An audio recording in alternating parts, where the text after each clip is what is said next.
गोरुले मान्छेलाई हान्यो एकदमै हान्यो। आजको भ्लग चाहिँ मैले यहाँ खुल्ला ठाउँबाट सुरु गरेको छु है।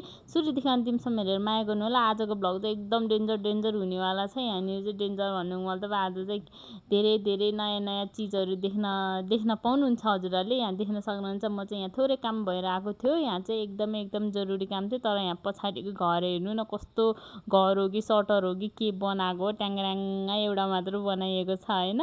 कोठा मात्रै बाटो छेकिया हो के हो थाहा भएन। यहाँ देख्न सक्नुहुन्छ खोलामा मान्छेहरू चाहिँ मजाले स्विमिङ गरिरहेको छ। खोलामा एकदमै रमाइलो भइरहेको। म चाहिँ त्यसो भन्दै अनि म चाहिँ आफ्नो बाटोतिर थोरै अगाडि पुलमा आएर बसेको छु। यहाँ देख्न सक्नुहुन्छ अझै स्विमिङ गर्दैछ बच्चाहरू, ठुलो मान्छेहरू सबै स्विमिङ गरेर रमाइलो गर्दैछ। अब मेरो चाहिँ थोरै काम थियो। अब म चाहिँ काम लगभग सकिनै लाग्यो है। यहाँ चाहिँ हेर्नु देख्न सक्नुहुन्छ यति राम्रो पुल। यहाँ उता पुरानो पुल भएर पनि यहाँ नयाँ पुल बनाएको रहेछ। दुईतिर पुल रहेको छ। यहाँ चाहिँ देख्न सक्नुहुन्छ। म चाहिँ थकाइ लाग्यो एकदम यताउता गर्दा यति चर्को घाममा म चाहिँ बस्नेतिर लागेँ, भुइँतिर बसेर यसो ऐना हेर्दै अनि त्यहाँबाट म चाहिँ लागेँ एकदमै लागेँ होइन। कहाँ लाग्यो भनेर चाहिँ म देखाउँछु तपाईँहरूलाई। यहाँ माथि चाहिँ ठुलो जङ्गल छ कि होइन। ठुलो जङ्गलको बिचमा आएर चाहिँ म चाहिँ टक्क लाएर कालो चस्मा लगाइरहेको छु। यहाँ चाहिँ होइन कालो चस्मा कस्तो राम्रो देखेको नि है। हरियाली जङ्गल, ठुलो जङ्गलको बिचमा आएर चस्मा लाउँदा भन्दै म चाहिँ एकदम नाच्न सुरु गरिसकेको छु। यहाँ देख्न सक्नुहुन्छ म चाहिँ दौडेर आएर यहाँ चाहिँ जङ्गलमा जाने हो भनेर हजुरलाई भनेको। यो माथिको जङ्गल चाहिँ एकदम उकालो हो, एकदमै उकालो। अनि त्यसपछि मैले जङ्गलको छेउमा चाहिँ यहाँनिर एकदम कालो गिठा देखियो। कालो गिठा भन्नुमा जङ्गली गिठा, कालो गिठा। अनि लगभग मैले उखाल्न लाग्दा भ्वात्त परेर जरा मात्रै आयो। अनि मैले माटो समेत खनेर निकाल्यो गिठा। अनि त्यसपछि मलाई एकदम झ्याउ लाग्यो, निन्द्रा लाग्यो। त्यही भएर म चाहिँ स्कुटीमै ढलेर सुत्दिउँ क्या हो भनेर एकछिन ढलेर बसेको मात्र के थियो। माथिबाट त कत्रो आवाज आएको क्या जङ्गलबाट। के को आवाज आएको थाहा भएन है। म त डर लाग्यो। फेरि म चाहिँ तलतिर साइडमा आएर बसियो भन्नाले नि यहाँ के पाउँदो रहेछ भनेर हेर्दै गएको त आम्मा यहाँ त के पाउँदो रहेछ जङ्गलमा त। बाब्रे कति राम्रो चिजहरू होइन, कहिले नदेखेको चिजहरू हेर्नु न। कति राम्रो मुन्टा के, यो के को मुन्टा थाहा भएन। मुन्टा भन्नु मतलब टुसा के, यति राम्रो है। म त तरकारी खान मिल्ने भए त खान्थ्यो होला। हेर्नु त रुखमा पनि न्युरो पलाइरहेको यो जङ्गलमा त मजाले रुखमा न्युरो। अनि यहाँ यति राम्रो लिच्चीको बुट्टा गिठा रहेछ। अनि त्यसपछि यहाँनिर चाहिँ भोटे सिस्नु रहेछ, एकदम ठुल्ठुलो पात भएको भोटे सिस्नु। तर मैले चाहिँ खाइआएन अहिलेसम्म, एक दिन खाने नै छौँ। अनि त्यसपछि म लागेँ यहाँनिर एकदमै मिठो जङ्गली कालो न्युरो टिप्नको लागि। मैले चाहिँ बाटोमा हिँड्दै गर्दा देखियो अनि म चाहिँ टिप्न हिँड्यो। यति ठुलो जङ्गलमा छिर्दैछु कि म आज एकदम डरै नलागिकन होइन। डर नलाग्नु किन, मनमा त डर छ नि त। त्यही पनि आँटेर हिँडेको छु म चाहिँ न्युरो टिप्नको लागि। देख्न सक्नुहुन्छ यहाँ चाहिँ काली न्युरो भेट्नको लागि सुरु गरिसके है। यहाँनिर भेट्दा कति भेटिन्छ हेर्नु होला। यहाँ होइन काली न्युरो कस्तो राम्रो वाउ डुकु छ कि यहाँनिर पातवाला र डुकु ट्वाक्क टिप्दाखेरि त कति मनै आनन्द हुन्छ कि यो डुकु टिप्दाखेरि चाहिँ होइन। मलाई एकदम रमाइलो लागिरहेछ। त्यो ठुलो जङ्गलमा जाने हो म चाहिँ। हेर्नुहोस् त सानो बिचारो डुकु रहेछ यहाँनिर। सानो डुकु पनि टिप्दिउँ मैले। ल अब म चाहिँ उकालो लागेँ फेरि। उकालो आएर यो पाहाबाट अर्को पाहा ठुलो जङ्गल छिर्ने छु म चाहिँ। यहाँ देख्न सक्नुहुन्छ एकदम राम्रो डुकुवाला न्युरो, कालो न्युरो। तपाईँहरूले खानुहुन्छ हुन्न, मेरो चाहिँ एकदम फेभरेट हो। मैले चाहिँ यो सिजनमा चाहिँ लगभग 20-25 चोटि खाइसकेँ न्युरो चाहिँ होइन। बजारमा किन्दा भने एकदमै महँगो भनिन्छ। तर हाम्रो चाहिँ यहाँ पोखरामा चाहिँ एकदमै धेरै पाइन्छ। त्यही भएर म चाहिँ वर्षेनी जहिले पनि टिप्न जान्छु। अनिदेखि म अर्को जङ्गल आइसकेको छु। यहाँनिर न्युरो छ कि छैन भने यताउता हेरेको एउटा रुख रहेछ, ठुलो रुख, एकदम शीतल ठाउँ। हेर्नुहोस् त कति चिसो हावा आएको।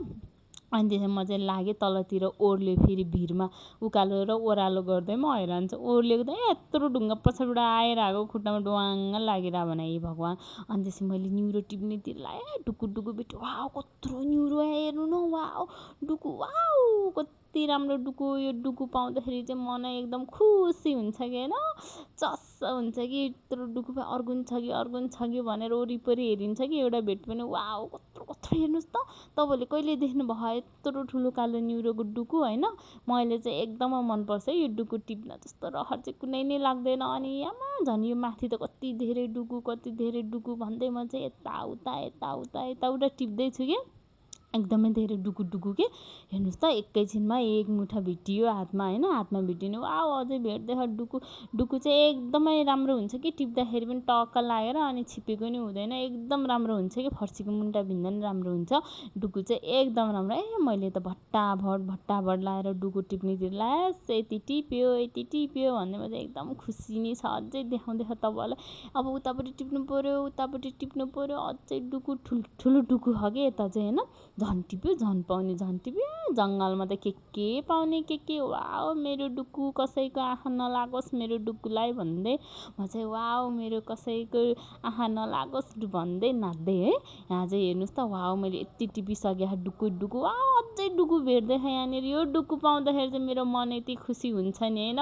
कुरा गरेर साथीहरू हेर्नुहोस् त मैले जङ्गलमा के देखेको, यहाँ भोटे सिस्नुको नजिक मैले के देखेको भन्नु त, यस्तो नि हुन्छ जङ्गलमा। वाउ यहाँ हेर्नु कत्रो डुकु छ यहाँनिर, यति ठुलो डुकु आम्मा ढ्वाक्क भाँच्दाखेरि त मनै चसक्क हुन्छ कि आवाजै आउँछ कि त्यो भाँच्दाखेरि चाहिँ होइन, एकदम रमाइलो लाग्छ। अनि त्यसपछि म चाहिँ होइन यहाँनिर झन् ठुलो डुकु भेट्यो। वाउ हेर्नुहोस् त कति मजाको डुकु, झन् ठुलो एउटा भेट्यो भने त्यसको वरिपरि टन्नै भेट्छ अनि त्यही भएर मैले ट्याक लाएर टिप्यो। वाउ कति राम्रो डुकु। यहाँ चाहिँ हेर्नुहोस् त अझै पनि भिरमा रहेछ कि होइन, यो चाहिँ डुकुबाट नि छिपेर पात भइसक्यो। तर यो चाहिँ भालेपोती हुन्छ कि क्या हो होइन, एउटा चाहिँ पातवाला यस्तो हुन्छ अनि एउटा चाहिँ डुक्कै हुन्छ कि ठुलो हुन्जेलसम्म यस्तै डुकु हुन्छ, तर दुई थरी हुन्छ होला नि त भालेपोती, मैले चिन्दैन त्यही भएर के दुई थरी भेटिन्छ। वाउ हेर्नुहोस् त कति राम्रो डुकु उम्रिरहेको यहाँ। वाउ भोटे सिस्नु कति धेरै जङ्गलैभरि भोटे सिस्नु, अनि कटुसको पनि कति धेरै कटुस रहेछ आमा जङ्गलैभरि। हेर्नुहोस् त कति राम्रो मुन्टा पलाएको के हो खान मिल्ने भयो, लगाएर तरकारी पकाएर खाइदिन्थेँ तर मलाई थाहा छैन नि। वाउ यति धेरै टिप्यो मैले चाहिँ, एक झोला टिपिसकेँ। यहाँ देख्न सक्नुहुन्छ एक झोला न्युरो टिप्नु नि एकदम राम्रो काम गरियो मैले आज चाहिँ होइन, जङ्गल छिरेर आमा यहाँ त वाइ परेर छ झन् न्युरो त कति धेरै होइन। फाइनल चाहिँ म कति भयो जम्मा गऱ्यो कति भनेर तपाईँलाई देखाउँछु, तर के गनाएँ त ढुङढुङदी गनाएर म त भाग्यो त्यहाँबाट त भाग्दा गनाएँ कि एकदमै के गनाएँ जान्दै जानेन भाग्दा अनि एकदम झाडी लहराबाट छिजल्दा म त वहाँ धन्नै लडेको, मेरो पालो लडे नि लडोस् भनेर झाडीबाट छिर्दै मेरो पालो छिरेपछि त यत्रो डुकुवाला न्युरो भेटियो।